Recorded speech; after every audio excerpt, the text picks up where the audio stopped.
Magandang gabi sa atin lahat. Maging sa mga nasa bahay, nakikinig sa online, magandang gabi sa inyo. Ang magandang ating, napagaganda muli ng ating prelude. Ano po? Kaya, ang mga nagnanais baguhin ang puso o hindi pa nababago, lumapit lamang sa Panginoon. Kahit gaano katigas, mapapalambot. Change my heart, O God. Sa ating pagpapatuloy, inanyayahan ko kayong tumayo sa ating panalangin. Panginoon Diyos na makapangyarihan sa lahat, salamat po sa iyong kabutihan at ang inyong taglay. Ibinabangon ninyo ang mga kaluluwang naglulupaypay. Salamat, muli kami narito. Nagsama-sama sa pagsamba. Salamat sa iyong kadakilaan. Ikaw ang nagbibigay ng buhay at kabuhayan. Pasiglahin ninyo ang aming mga nabibigatang puso. Kami muli sama-sama dudulog sa inyong kataas-taasan trono. Nawa pangunahan kami ng banal na Espiritu. Bigyan ng kaunawaan at himukin na kumilos at magmalasakit sa iba.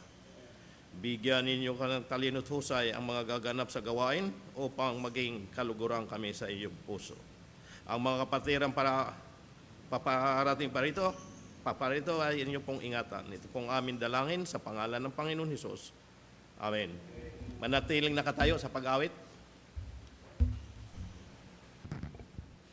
Magandang gabi po sa ating lahat. At tayo po ay umawit sa ating Panginoon, ating awitin, dakila ang iyong ngalan.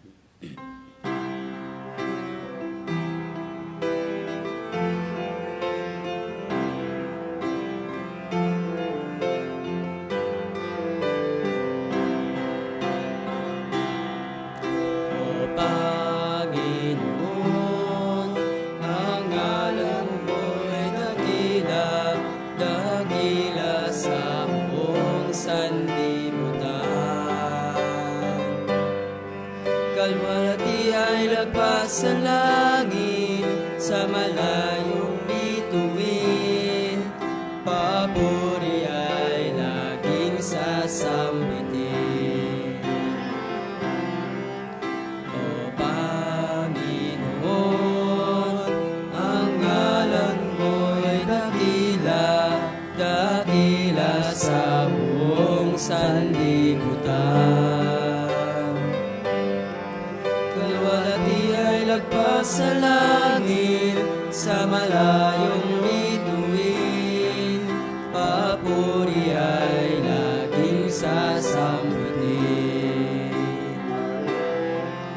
Kung ngayon ay pagmamasdan, likhang kalangitan, bakit ako ay iyong kinalugdan?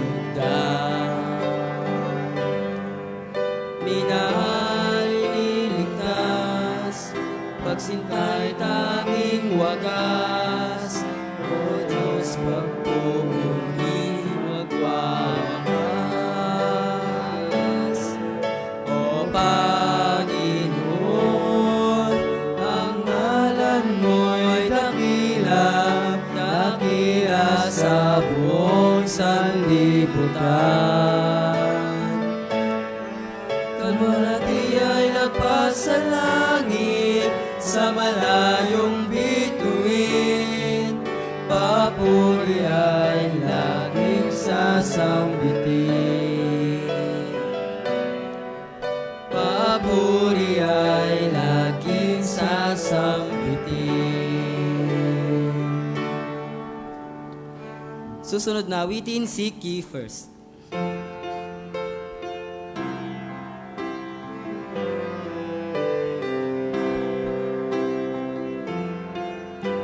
Seek ye first the kingdom of God and His righteousness, and all these things shall be added unto you.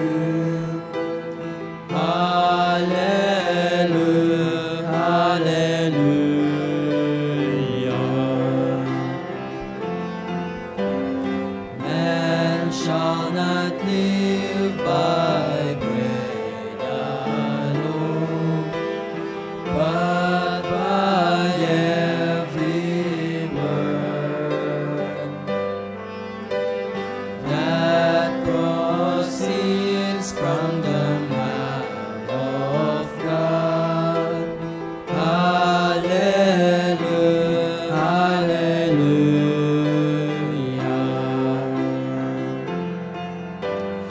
Ask and it shall be given unto you. Seek and ye shall find.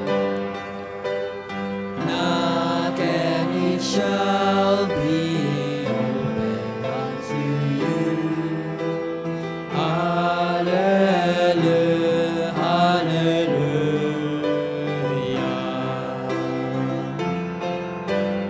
Hallelujah.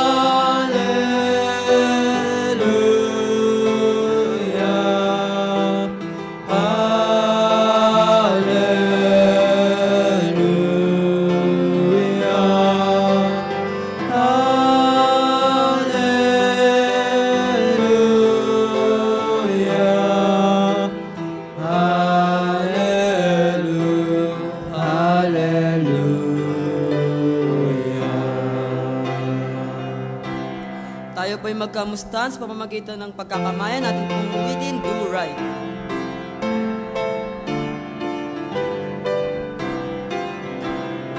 Right is always right, and wrong is always wrong, and we must learn to separate the two. If you love the right, the Lord will give you life. So seek the right in everything you do. Do right till the stars fall. Do right till the last call. Do right when there's no one else to stand by you. Do right when you're all alone. Do right though it's never known. Do right since you love the Lord. Do right, do right, do right till the stars fall.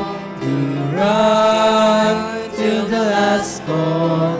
Do right when there's no one else to stand by you.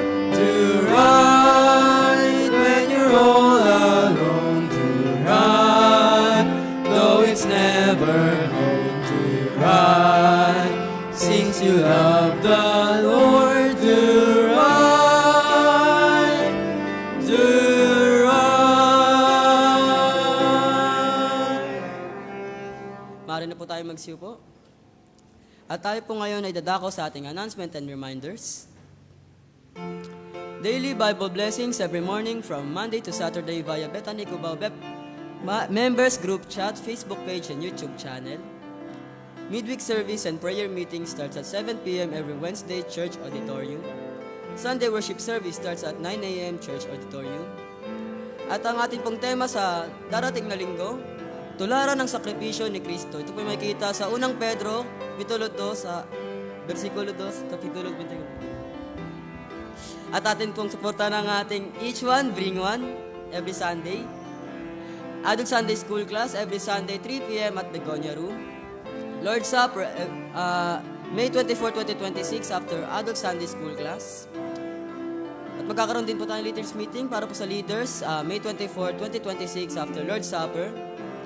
Weekly worship service at Camarin, Caloocan City, every Friday.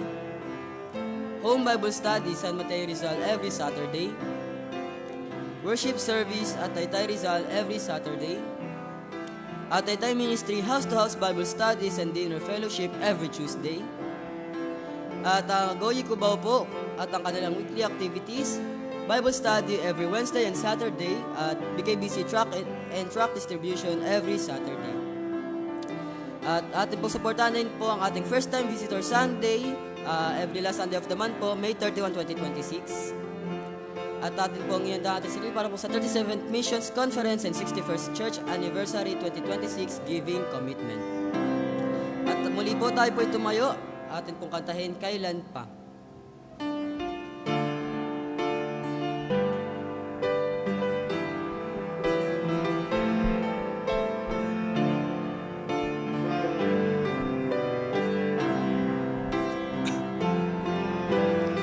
Kailan pa ibibigay ang buhay mo't lakas sa Kanya na nagbigay sa'yo ng buhay na wagas?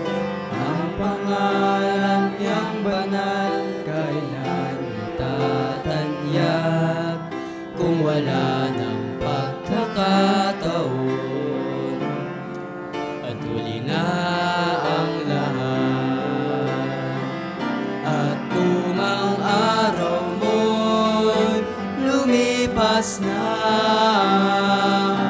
makuha mo pa kaya siya ay paglingkuran? Kailan pa kaya maglilingkod sa Diyos? Kung hindi ngayon, kailan pa?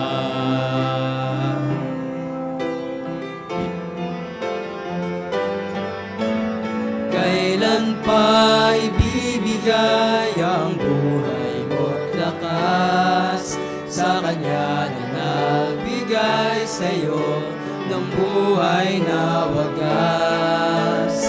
Ang pangalan niyang banal kailan itatanyag kung wala ng pagkakataon at huli na ang lahat. At kung ang araw mo'y lumipas na, makuha mo pa kaya siya ay paglingkuran? Kailan pa kaya maglilingkod sa Diyos? Kung hindi ngayon, kailan pa? At kung ang araw mo'y lumipas na, makuha mo pa kaya siya ay paglingkuran? Kailan pa kaya maglilingkod sa Diyos? Kung hindi ngayon, kung hindi ngayon, kung hindi ngayon, kailan pa?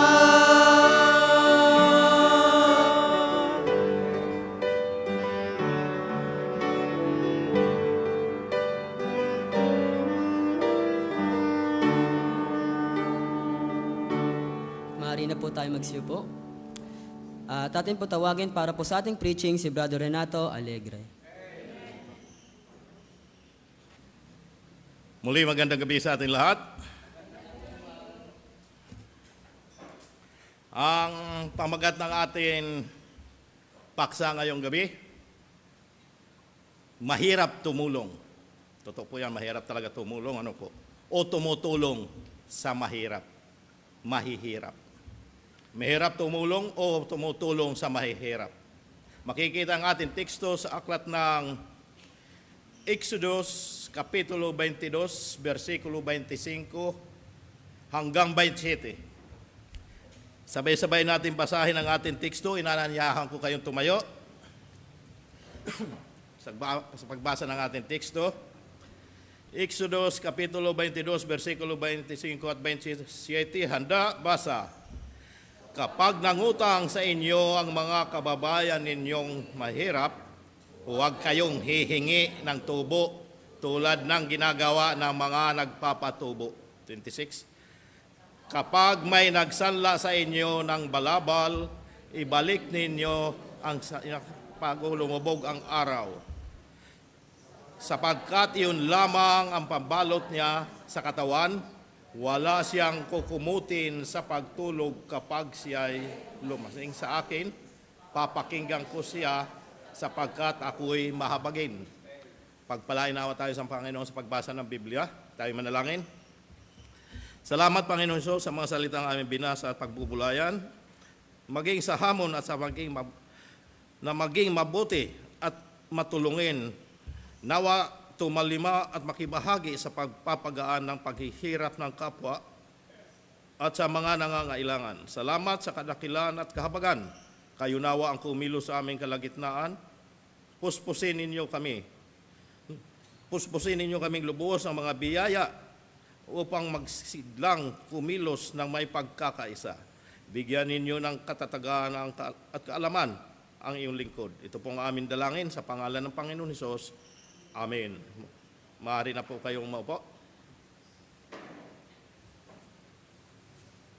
Mahirap tumulong o tumutulong sa mahihirap. Ano po?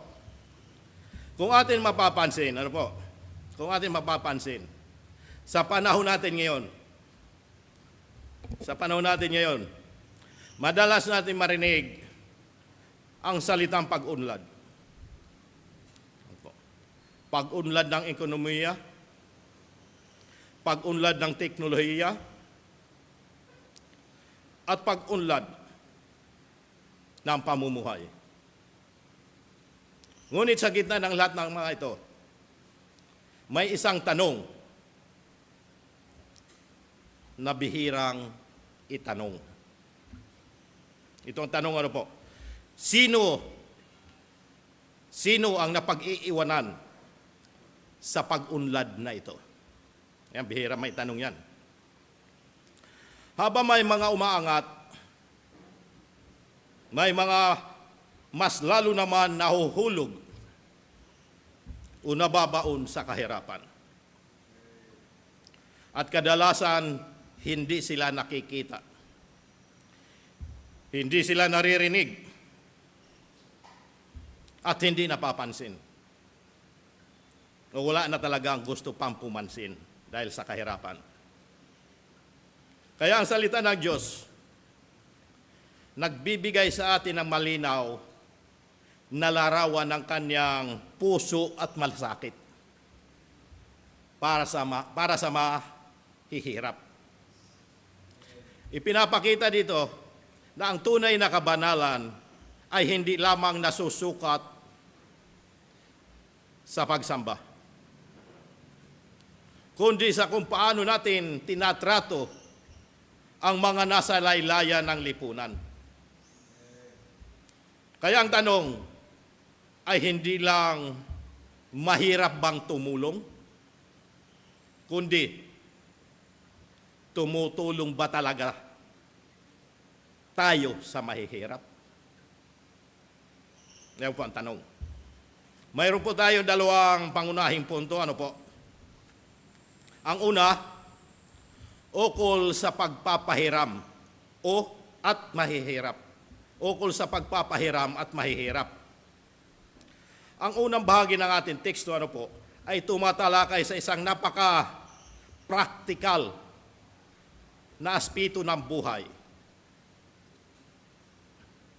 Ang usapin ng pautang.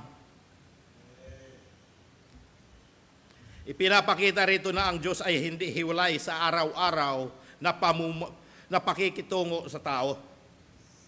Lalo na kung may kinalaman sa paghihirap ng kapwa. Sa pamamagitan ng mga utos na ito, inilalantad ng Diyos ang kanyang malasakit at binibigyan tayo ng pamantayan kung paano tayo kikilos bilang kanyang bayan. Ayon nga sa ating teksto, sabi nga, huwag magpatubo sa mahihirap. Maliwanag po, huwag magpatubo sa mahihirap. Ayon sa verse 25, sabi nga, kapag nangutang sa inyo ang mga kababayan ninyong mahirap, huwag kayong hihingi ng tubo Dahil lalong maghihirap ang naghihiram. Ano po? Sa salitang ito, malinaw na ipinagbabawal ang pagsasamantala sa nangangailangan, sa pangangailangan ng mahihirap. Ang pagpapatubo ay nagiging pabigat sa taong hirap na. Hihingian pa ng tubo, dapat tulong lamang. At sa halip na makatulong, ito ay lalo pang nagpapalalim ng kanilang sugat, lalong nabubutas ang bulsa. Ipinapakita nito na sa mata ng Diyos, ano po? Sa mata ng Diyos, ang pagtulong ay hindi negosyo, kundi pagpapakita ng habag. Dapat may habag tayo sa mga mahihirap. Ayon pa sa ating teksto, ano po?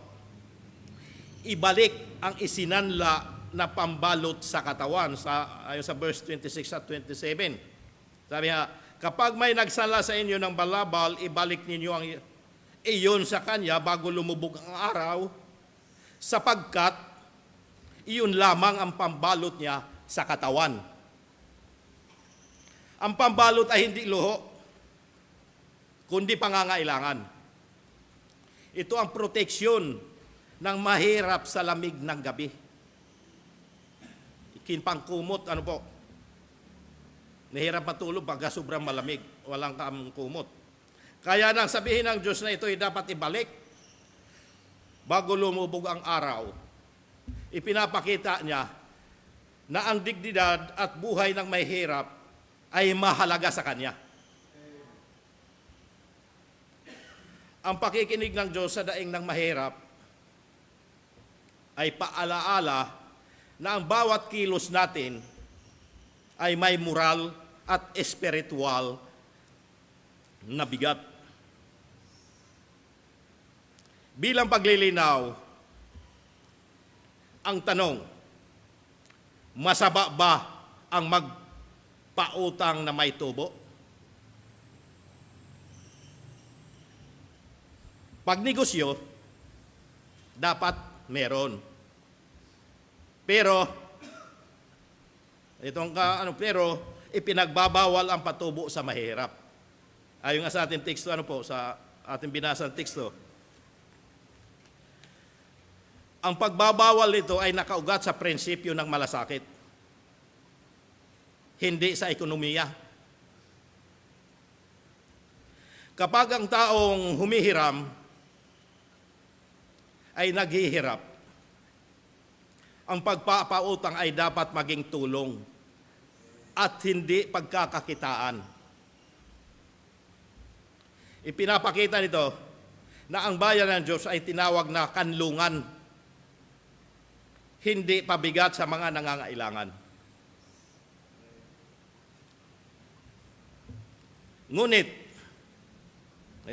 Ngunit, maaari sa mga dayuhan.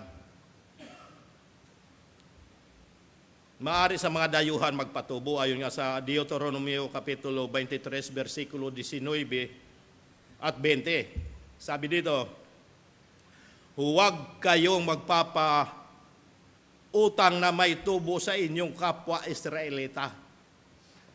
Huwag magpapatubo sa kapwa Kristiyano. Ano po?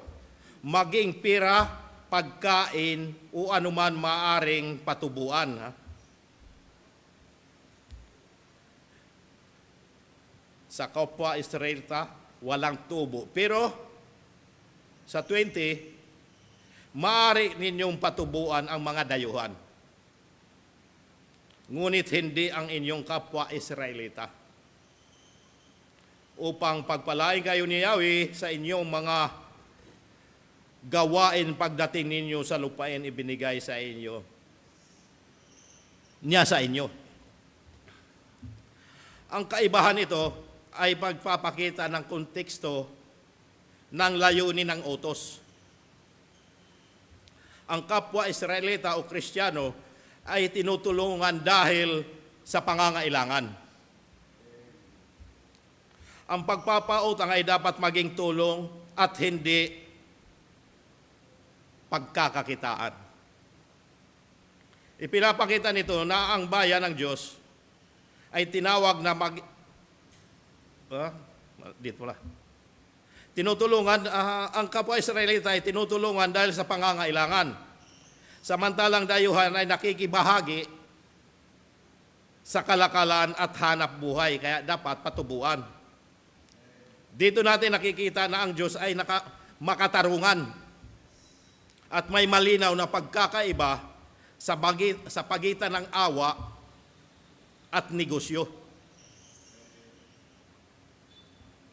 Kaya dapat bang tulungan ang mga mahihirap? Kaya dapat bang tulungan ang mga mahihirap? Totoo may mga mahihirap na maaaring hindi dapat tulungan. O mahirap tulungan dahil kasalanan nila ang kanilang paghihirap. Tulad halimbawa ng mga taong may katamaran. Kung gumising tanghali na, pagpunta sa palengke, mga bilasa na mabibili. Tanghali kung gumising, kaya wala nang aabutan. Kawikaan, Kapitulo 6, versikulo 10 at 11, sabi dito, kaunting tulog, bahagyang idlip, sandaling pahinga at paghahalukip-kip, wag tulog mantika. Walang aabutan na biyaya pagka ganyan tayo. Samantalang namamahinga, sa 11, samantalang namamahinga ka, ang kahirapan darating na parang armadong magnanakaw upang kunin ang lahat ng inyong kailangan. Mauunahan tayo ng pagkakataon. Ang pagiging makasarili, hindi na dapat tulungan. Ayon sa Kawikaan, Kapitulo 11, versikulo 24. Ang taong mapagbigay ay lalong yayaman. Dahil nakabukas ang kamay, bigay ka ng bigay. Ngunit, naghihirap ang tikom na mga kamay. Wala nang matatanggap dahil laging tikom Walang paglagyan. Dapat nakabukas. Ang kahiligan ng layaw, laki sa layaw. Kawikaan 21:17. Ang taong maluho at mahilig sa alak ay hindi yayaman. Totoo po yan. Naubos ang pera sa alak na may utang pa. Bagkus ay sa hirap siya ay masasadlak. Mababaon sa utang.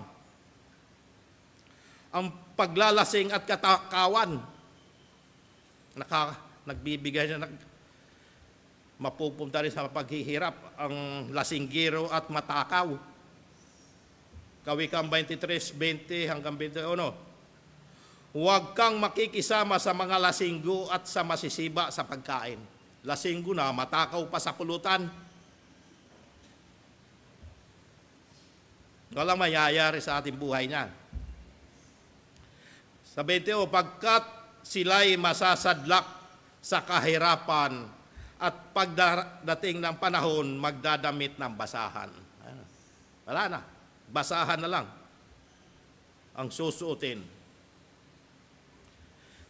Totoo na binanggit ng Kawikaan ang katamaran, bisyo at pagwawaldas bilang dahilan ng kahirapan. Opo. Ipinapakita nito na may responsibilidad din ang tao sa kanyang kalagayan. Hindi lang umaasa sa mga utang. Ngunit ang babalang ito ay hindi pahintulot. Hindi pahintulot upang mawalan tayo ng habag. Kundi paalaala na ang tulong ay dapat may kasamang karunungan. Hindi bigay ng bigay, alamin kung saan gagamitin, baka pang bili ng alak yan o pambisyo lamang.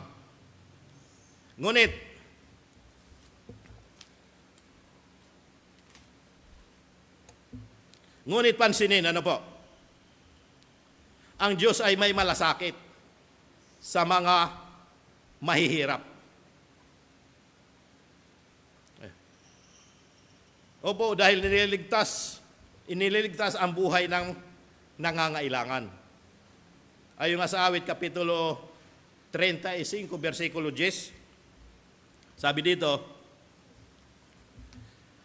buhat sa puso ko'y aking ihahayag, tunay ikaw, Yahweh, ay walang katulad, iniingatan mo laban sa malakas ang mga mahihina taong mahihirap, at sa nang aapi sila'y ililigtas.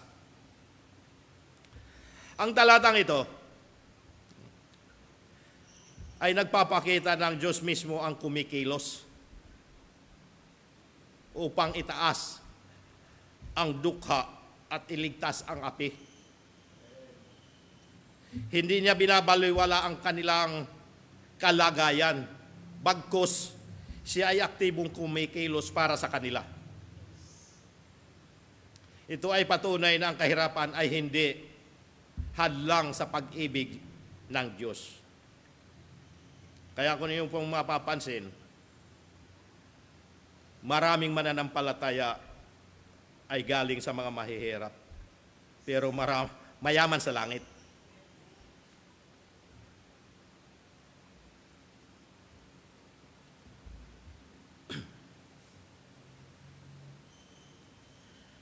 Kung ang Diyos ay may malasakit, dapat tayo rin.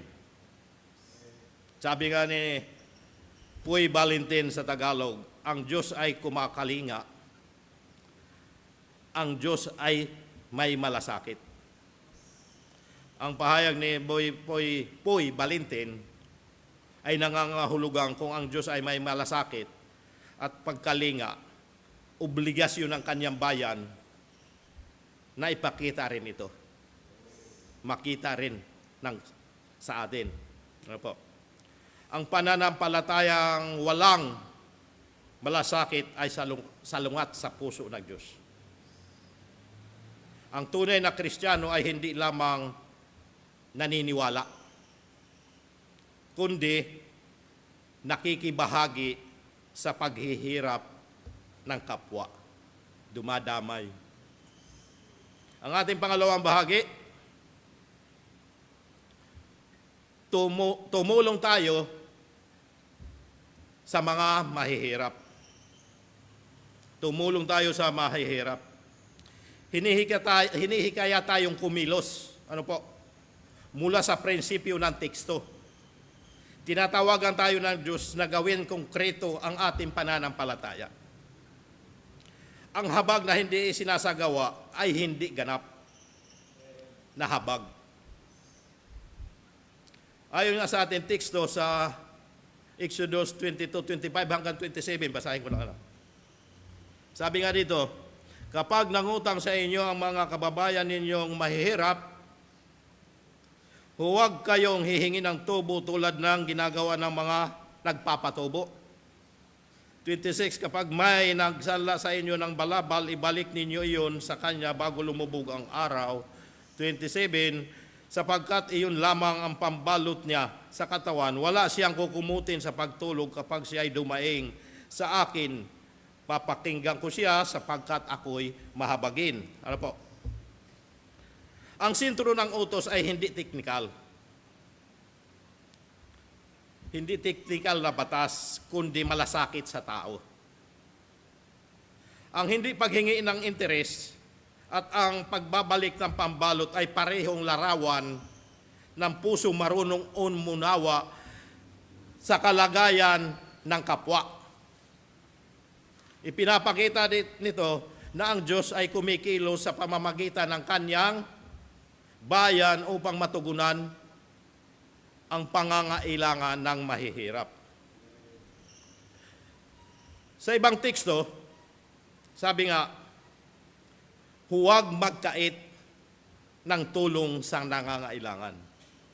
Huwag magkait ng tulong sa nangangailangan. Deuteronomio Kapitulo 15, versikulo 7 at 8, sabi dito, pagdating ninyo sa lupain, ibinigay sa inyo ni Yahweh, huwag ninyong pagkakaitan ng tulong ang mga kababayan ninyong nangangailangan. Sa halip, ibukas ninyo sa kanila ang inyong mga palad at pahiramin sila ng anuman kailangan. Huwag magkait, bagkus tulungan.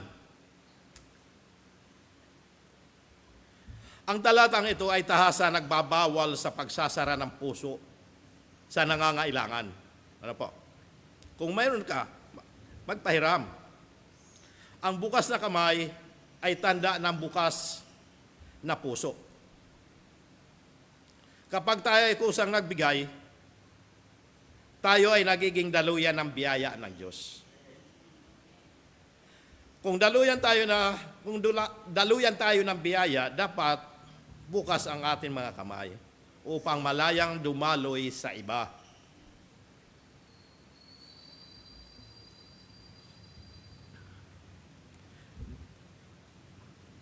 Kaya, kasalanan. Ano po? Kasalanan ang hindi pagtulong. Pagpapala ang pagtulong. Kawikaan Kapitulo 14, versikulo 21, sabi dito, ang humahamak sa kapwa ay gumagawa ng masama. Ngunit ang matulungin, ligaya ang tinatamasa. Hindi neutral ang hindi pagtulong. Ito ay tinatawag na kasalanan. Sa kabilang banda, ang tumutulong ay pinagpapala. Opo. Bakit? Sapagkat siya ay nakikibahagi sa gawain ng Diyos. Ay dapat tayo tumulong. Ipinapakita nito na ang moral na responsibilidad ay may kaakibat na espiritual na bunga. Dahil gagantimpalaan ang tumutulong. Kawikaan Kapitulo 19, versikulo 17, sabi dito, parang pagpapautang kay Yahweh ang pagtulong sa mahirap. At pagdating ng panahon, si Yahweh ang magbabayad. Ang pagpapautang sa mahirap ay inahalin tulad sa pagpapahiram sa Panginoon. Ibig sabihin, walang kabutihan ginagawa na hindi napapansin ng Diyos. Lahat nakikita. Ang gantimpala ay maaaring hindi agad. Ngunit ito ay tiyak at makalangit. Ayon pa kay Thomas Watson sa Tagalog, sabi dito, ipakita ang iyong kabanalan sa pamamagitan ng iyong habag. Ibig sabihin, ang tunay na pagiging makadiyos ay hindi nasusukat sa dami ng alam, kundi sa lalim ng malasakit. Ang pusong may takot sa Diyos ay pusong marunong umunawa sa sakit ng kapwa. Sa paano mga praktikal na paraan ng pagtulong? Ang agaran tulong ay nagpapakita ng agaran habag. Sa simpleng pagkain, sa nagugutom, bigyan ng pagkain. Damit, sa hubad, o gamot sa mga may sakit. Yan. na ipapakita rito na ang Diyos ay may malasakit sa kabuuan ng buhay ng tao. Ang gawain ito ay konkretong larawan ng pag-ibig sa kapwa. Sa pamamagitan nito, ang iglesia ay nagiging daluyan ng awa ng Diyos sa oras ng matinding pangangailangan. Ang pagtulong sa kabuhayan, ay hindi lamang pansamantalang lunas, kundi pangmatagalan pag-asa. Ipinapakita nito na ang layunin ng tulong ay dignidad at pagbangon, hindi pagdepende. Ang karunungan sa paghawak ng pera ay anyo rin ng pagmamahal. Pagtuturo ng tamang paggamit ng kita. Huwag mo lang tuturuan gumastos. Tinutulungan natin ang kapwa na maging mabuting katiwala ng biyayang bigay ng Diyos. Bilang panghuli, sa huli ang tanong ay hindi kung gaano tayo kayaman o katalino. Hindi kung gaano tayo kayaman o katalino, kundi kung gaano kalalim ang ating habag. Ang pahayag na sa English, kindness is the truest revealer of a person. Greatness, ayon kay Anon, ay nangangahulugan ang tunay na kadakilaan ay makikita sa kabutihan loob. Naway maging iglesia tayo at mga Kristiyano na hindi lamang nakakakita ng kahirapan, kundi bilang hamon kundi kusang kumilos upang tumulong sa mga nangangailangan. Sapagkat dito nasasalamin ang puso ng Diyos. Magandang gabi. Tayo manalangin. Salamat po, Panginoon, sa mga biyayang amin tinanggap at sa hamon na amin dapat ganapin ang tumulong sa mga nangangailangan. Nawa mamayani at umiral sa puso't isipan ang pagmamalasakit sa kapwa upang maibsan ang paghihirap ng iba. Tunay na ang pagtutulungan ang mabisang paraan. Nawa kayong kumilos sa aming puso, tulungan ninyo kaming panabikan ang pagtulong. Salamat sa inyong habag at kadalakilaan. Ito po ang amin dalangin sa pangalan ng Panginoon Hesus. Amen.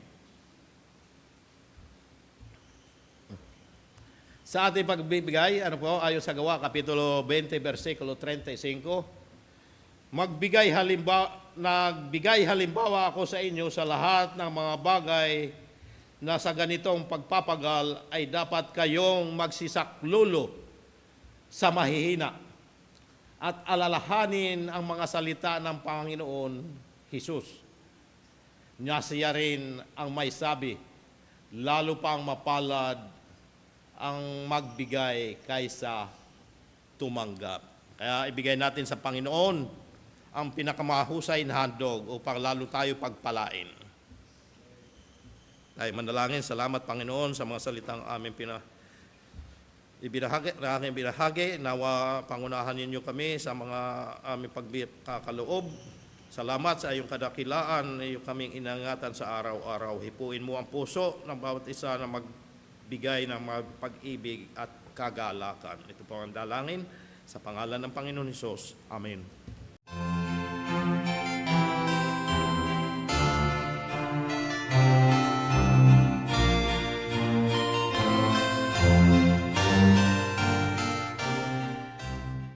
Salamat Panginoon sa natapos aming pagkakaloob. Salamat sa salaping aming nakalap, aming itinataas sa inyong harapan upang itong pagpalain at magamit nawa sa bahay-sambahan ng naayon sa iyong kalooban. Ito po ang aming dalangin sa pangalan ng Panginoon Hesus.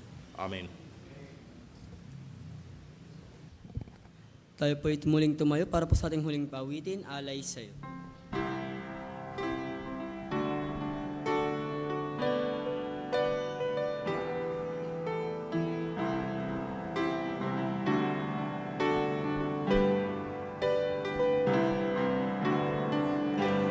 Tanging hangad ko'y makapiling ka, mukha mo'y mamasdan. Ikaw ang tangi kong kagalakan, magpakailan pa man. Alay sa'yo ay pagpupuri, walang tumbas na pagsamba. Ikaw lamang ang tanging daan, ikaw lamang ang susundan. Sa kaguluhan ng puso ko, ikaw lang ang tugon. Wala nang takot sa piling mo, apaw ang biyaya mo. Alay sa'yo ay pagpupuri, walang tumbas na pagsamba. Ikaw lamang ang tanging daan, ikaw lamang ang susundan. Jesus, ikaw nga ang dakilang Diyos, puso ko ay handog. Gawin mo lamang na iyong lingkod, kagala kay lubos. Alay sa'yo ay pagpupuri, walang tumbas na pagsamba. Ikaw lamang ang tanging daan, ikaw lamang ang susundan. Ikaw lamang ang tanging daan, ikaw lamang ang susundan.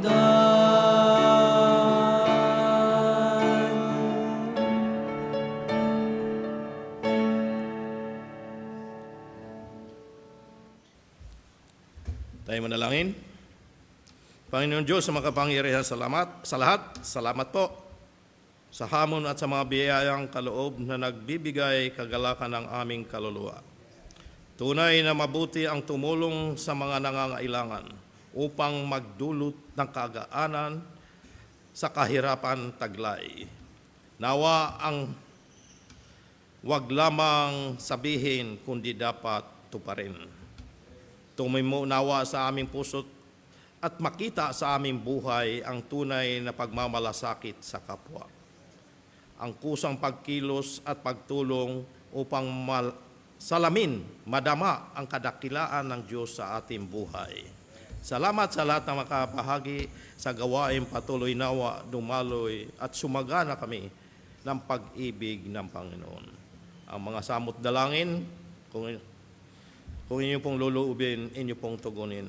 Sa aming pag-uwi, ingatan po ninyo kami makarating ng ligtas sa amin uuwian. Ito pong aming dalangin sa pangalan ng Panginoon Hesus. Amen.